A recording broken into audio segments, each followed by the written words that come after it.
Hello, and thanks again for joining us. Stakeholders in the Purple Line met this week to learn about a new report prepared by the University of Maryland focused on equity and sustained development along the upcoming public transportation corridor, and it was prepared by the University of Maryland. Once it's complete, Silver Spring will be home to 8 of the 10 Montgomery County stops. This project has the potential to touch so many lives in our region, from those who seek new job opportunities to businesses eager to find new customers. I think it's important to have a report like this come out long before the first trains roll between Montgomery and Prince George's County. We must have a plan so that no group is left out, with so many opportunities ahead. I remain highly concerned about the impact of speculative real estate development along the corridor and what that impact will have on residential and commercial rents. The Purple Line corridor may well be the ideal corridor in which to pilot residential and commercial rent stabilization. Many of the neighborhoods along this corridor will face intense gentrification pressures unless we enact policies to protect the people living along that route now. Businesses need help too. We're engaging our small and locally owned businesses in the most impacted commercial areas to ensure not only they survive construction, but that they thrive afterwards. In all of this, we cannot forget about the walkers and bicyclists who also need safe access to and from Purple Line stations. We must work hard to make sure our plans are coordinated and user-friendly to help get people to work and school and everywhere else. I want to thank the Purple Line Corridor Coalition for the work it's doing and thinking ahead on these equity issues, and others that surround this massive project, which has the potential to impact so many people. This is Maryland's largest transportation investment of the 21st century. Let's make sure this works for everyone. The county continues to be concerned with the security needs of nonprofit organizations, especially ones that face public criticism for political reasons. It's why Montgomery County has opened up a new round of grants for groups that could be targeted in hate crimes and violence through the Office of Emergency Management. The county has reserved $800,000 in this year's budget for the Nonprofit Security Grants Program. Organizations have until October 26th to apply. There are 3 informational sessions remaining to get details about the program and have your questions answered.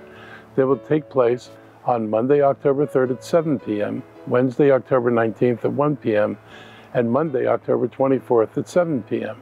The county and Montgomery County Police Department have also teamed up to help organizations identify security issues and lead training for organizations and places of worship that feel like they need help. Montgomery County will continue to be an inclusive place to live for our diverse community, and we will work to prevent crimes of hate and bias. Hate has no home here. Early voting for the general election begins October 27th. Recently, we got some good news that will make everyone feel that things are running more smoothly this time than they did this summer. Last week, the Montgomery County Circuit Judge ruled to allow the Board of Elections to start the process of preparing mail-in ballots ahead of the election day.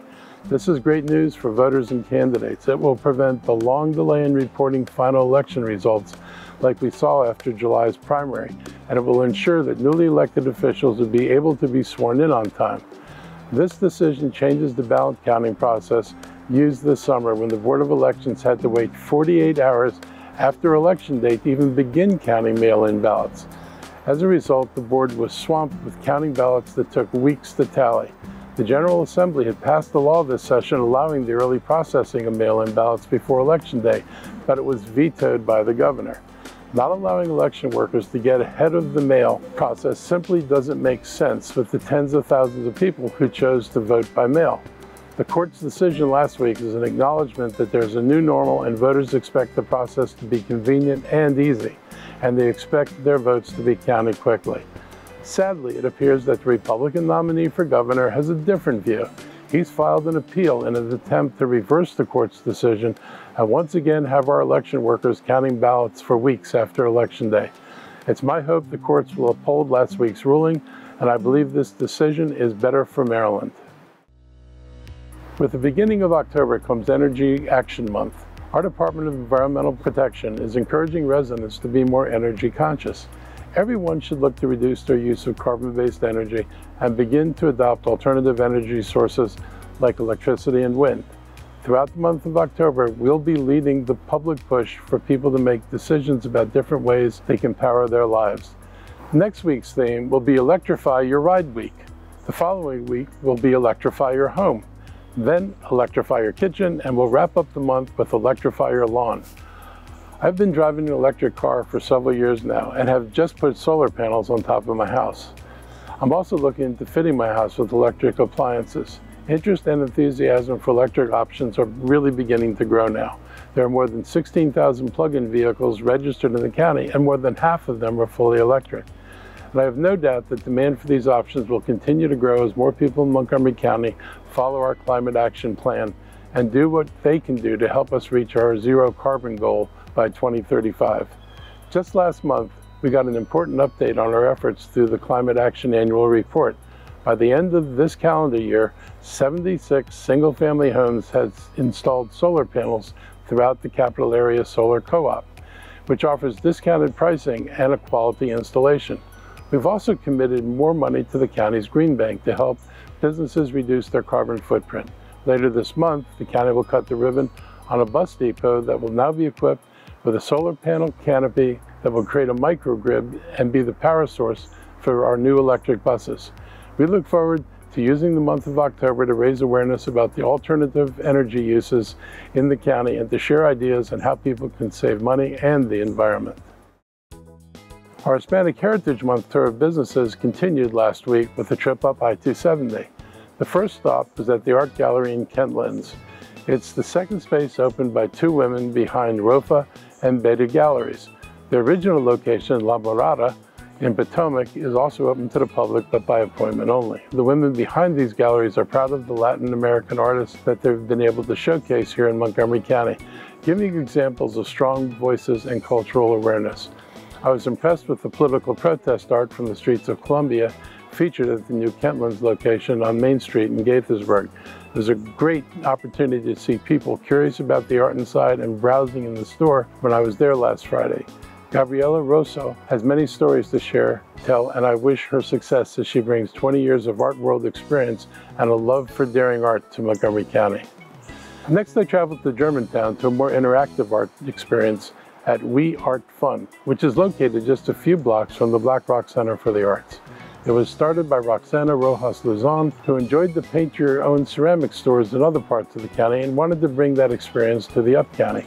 In her store, I saw people painting small mementos for their homes and children working on things to hang on the wall. It's wonderful to see a small business owner see their dream realized and impacting the community. And I hope you get a chance to check out these businesses and others we highlight across the community.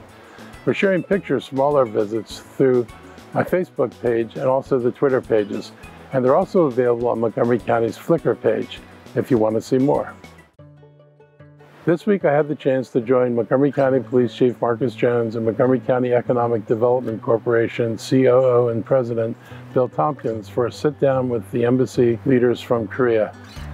They had many questions about how our government works, and topics ran the gamut from economic development to community safety, including how seriously we treat suspected hate crimes.